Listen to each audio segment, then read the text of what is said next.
Happy 2023, everyone. I hope you had a fantastic holiday season. I hope you're feeling rested and you're ready to start knocking down some art goals for 2023.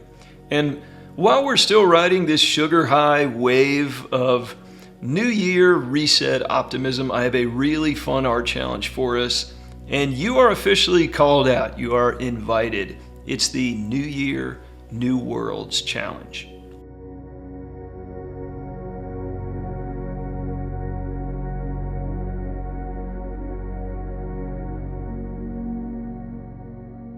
This is going to be awesome. Let's do some world building. Let's tell some big, epic story with a single key art image. And this can be a full scene like I'm painting here. It can be just an environment or just a character or a vehicle. Just something that describes a different, interesting world that your viewer can get lost in. But here is the twist. Here is where this fits into the New Year's resolution mode that we're all in. I am betting that most of you artists, maybe all of you, once upon a time imagined building an entirely new IP, an entire world. Maybe you had the next Lord of the Rings or Witcher in mind. Maybe you had some grand space opera, or maybe it's something that defies easy description that you thought of when you were 6.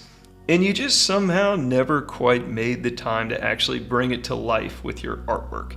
That world, that huge magical thing that once made you so excited, but somehow ended up forgotten in a drawer somewhere. That is the world that I want to see for this challenge. 2023 is the year that you finally make that thing.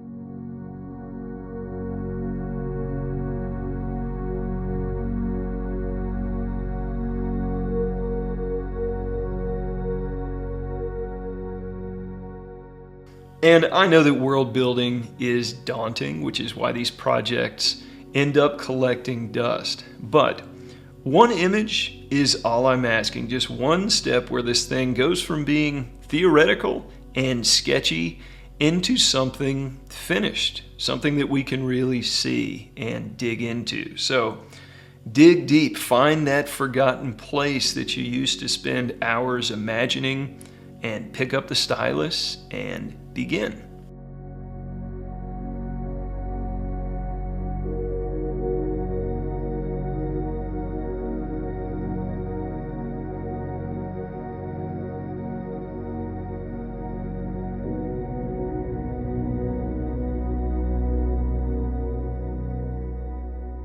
I'm incredibly excited for this one. The one I did for myself here, I'm really happy with it, but most of all, judging from the last few challenges, the collective skill of the DPS community is just really leveling up. So I can't wait to see what you guys come up for this one.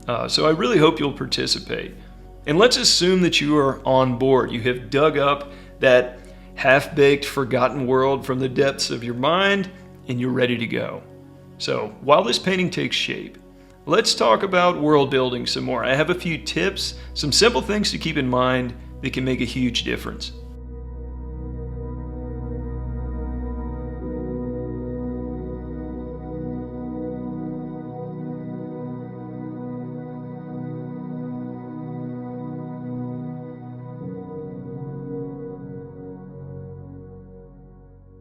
World building is all about storytelling, so let's pivot around that. The first tip I have for you is simplicity. Your world and your story have to make sense to your viewer without you being there to explain. They have to just get it without your paragraph of explanation. And because of that, I would encourage you to go with a less is more, simpler is better type of approach. And just to see if I can practice what I preach here, I'm not going to tell you anything about this world I'm painting until the end of the video. I want to see if you guys can get it without my explanation, because that's the bar that we need to clear. You won't be there to sell your viewer on the things that you paint. The image itself, the design choices, the colors, the rendering, the brush strokes, those are all you have to build this entire fully realized universe in your viewer's mind. So as a rule of thumb, if your world requires more than 2 sentences to describe, it may be too complicated. So less is more.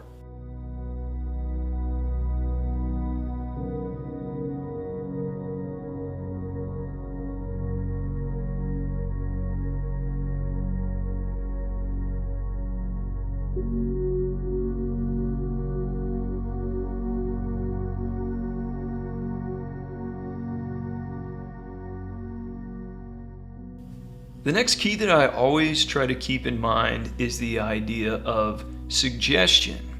Make your viewer dig just a little bit. So in this painting, I don't really have this big, overtly narrative event happening. This is a pretty quiet moment where nothing much is happening, right?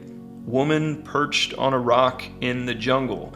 But, and again, I'm trying not to reveal my idea yet, but there's a lot of subtle storytelling going on in the environment, in her gear and clothing, maybe even in her pose and expression. It's all implying these bigger, interesting questions about her world. What happened here? Where are we? What are the dangers? What do we have to worry about? If we can lead our viewer up to a point and then make them finish the story in their own mind, it becomes so much more real and compelling for them. So try not to over describe. Try to create a framework. Leave some interesting hanging questions for them to ponder and try to answer for themselves.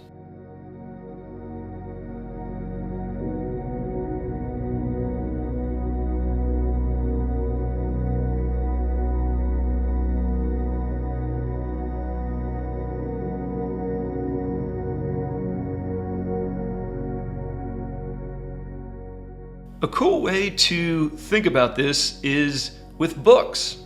Ever notice how often people say that the book was better than the movie? Not always, but you hear that a lot.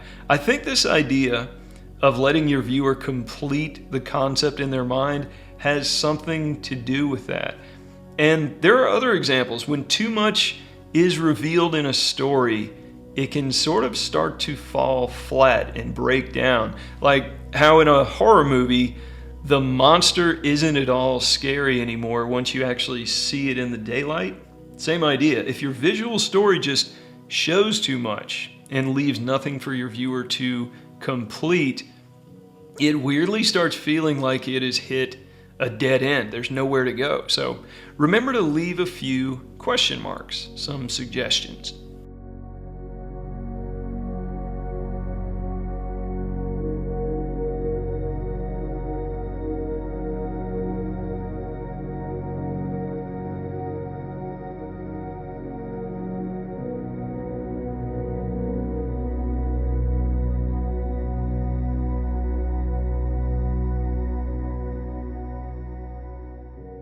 A great way to think about these key art images is as an elevator pitch. If you have 30 seconds to convince some important person of how undeniably cool and awesome your idea is, what image would you want them to see? Kind of work from that place. How can we create this epic thing in their mind with one image?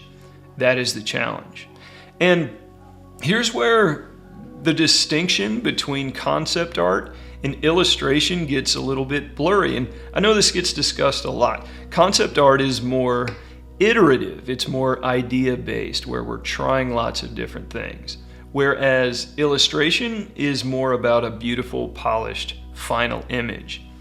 But I think key art is sort of a middle ground there, because it is all about ideas like concept art, but it is also part of a production pitch. We are trying to sell this thing. Like sometimes literally, we're trying to get investors really excited about a project. So for this kind of a key art scene, I am really pouring on the charm rendering moves. Like this little area in the mid-tone of this spherical perch that she's standing on, I'm really getting detailed with those nice mid-tone textures. I love that. I'm adding detail to some focal points. I'm trying to create a really moody visual atmosphere. So all of these little eye candy rendering tricks, every glow and bloom and just charm brushstroke, it all has a use beyond just being cool and fun to paint. It's adding to the impact, that first reaction that our viewer will have. So, bring out the heavy guns for this kind of image. Let's see that polish. And these make awesome portfolio pieces anyway, so it's definitely not wasted time.